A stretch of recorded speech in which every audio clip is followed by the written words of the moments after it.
Hello, Sean here, Mountains Garage, unboxing my questionable purchases that I may have some buyer's remorse. It is the Woodward Fab Super Bead roller that I bought for reasons I'll explain before this video is over, I promise. So, 3 of the 4 pieces showed up this afternoon.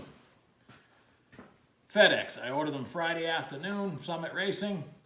Here it is Monday, slightly after lunch. And I have everything except the depth stop, which is coming UPS on Wednesday. The bead roller itself, it was double boxed and lots of styrofoam, no problem. The electric motor, which is behind me, the motor drive system that I bought, seems to have arrived in perfect shape. The stand, however, was hanging right out of the box. The paint's kind of stove up. No big deal, it's down near the floor, and I'll probably attach wheels at some point, so. And the box, again, was hanging right open, so half my hardware was gone, so I only have 5 screws that are gonna attach the legs.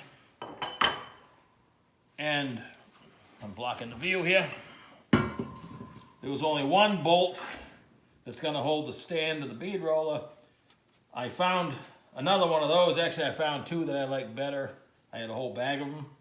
So I tried to buy hardware in bulk to avoid what just happened. I went to my friendly local hardware store that I love to support, and they didn't have a black oxide socket head M8 125. The cheap Chinese instructions are frustrating because all it says is M8 by 20. So I knew the length and the diameter, but not the thread pitch. But they did have some cute phalange bolts that I'm going to use to hold the legs on the stand. But 8 of those was almost $12. Probably buy 100 online, but for the convenience, that's what I paid. So now I'm going to assemble the stand, put the bead roller on it, and assemble the motor onto that. Initial impressions, now that I have the stand legs attached, is I was spoiled by the Model AA wheel that I made my other bead roller stand out of, because I could roll the whole bead roller anywhere I wanted it to go. This is not going to roll. And secondly, I was worried about, the paint was scratched because it fell out of the box. When you try to tighten the bolts, all it does is flake the cheap, poorly applied paint off. So, after I purchased this last Friday, I was just looking at stands, and the actual Mittler Brothers stand, which is probably powder coated blue, was only another $15. So, this is not a wise purchase. The welding is middle of the road at best, and the paint application is horrendous. It does seem to have outboard holes that maybe I could put wheels on, which may save it, but it does take up a lot of real estate on the floor. Moving on. A few assembly notes before I put the shield on to protect you. The Lovejoy coupler comes assembled. This end's loose. The shaft has a flat spot on it, which goes all the way across, including where your dies attach.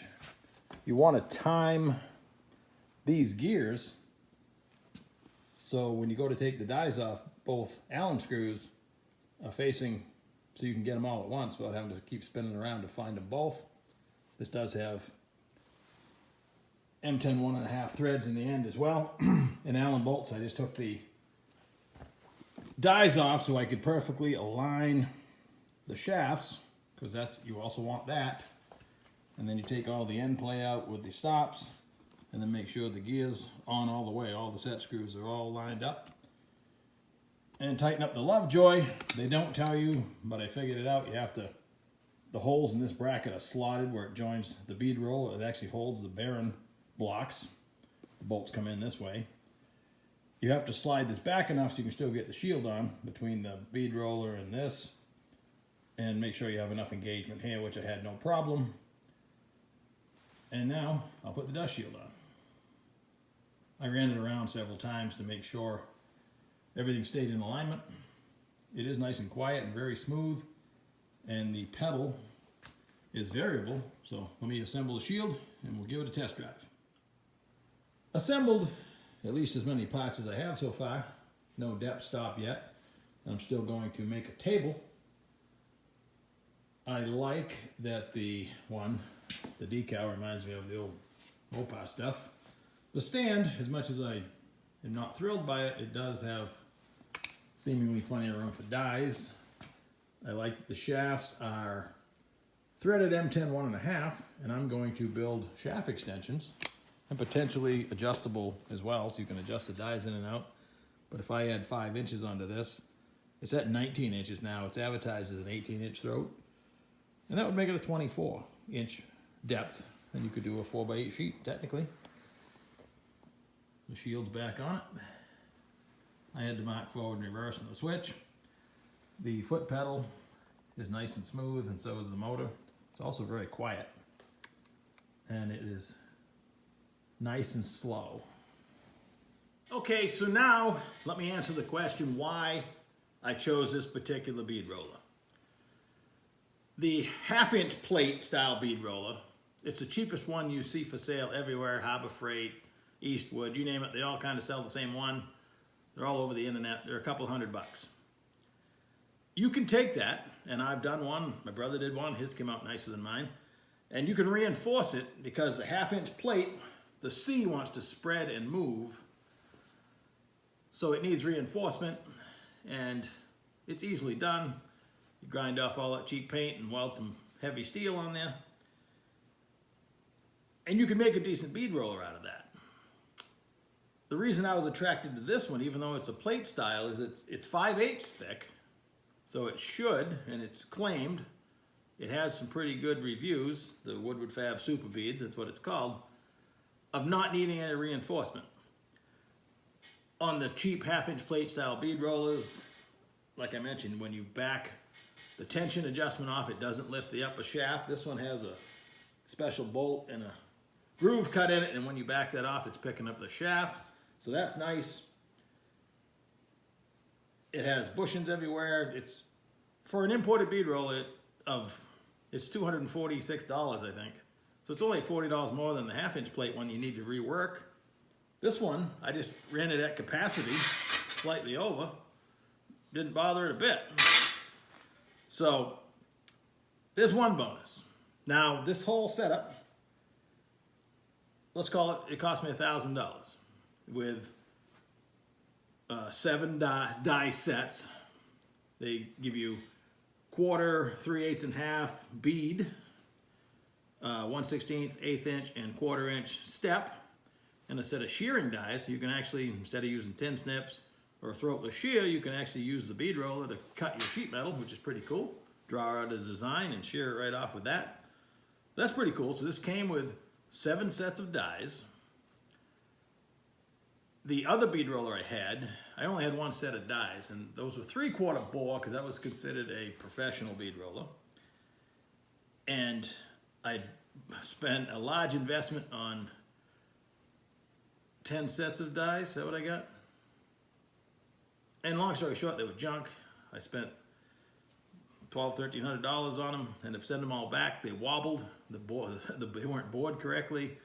They didn't have the set screws. They were just awful. Kind of put a bad taste in my mouth, and I never pursued. I was going to make my own, and I have lots of raw material to do so, but never got around to it. You know how that goes. The beauty of this style bead roller, again, I'm already 7 die sets ahead.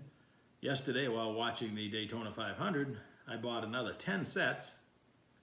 First, I went to Make It Custom. Check that guy out on YouTube. He's up in Canada. And he started, he's an artist. He does nothing but fab work. Fantastic stuff. Incredible bead rolling. He started with the 1/2-inch plate style bead roller. He took all the parts out of it, made his own frame, and made himself a better bead roller, but he's still running the small dies. So the dies, what bore they are and what diameter they are, the 22 millimeter like these dies are 2 inches, and the 3/4 bore are 3 inch. So they don't interchange on the machine either. So if you have some 3/4 dies, not going to fit a 22 millimeter bead roller, also known as 7/8 in the bead roller world.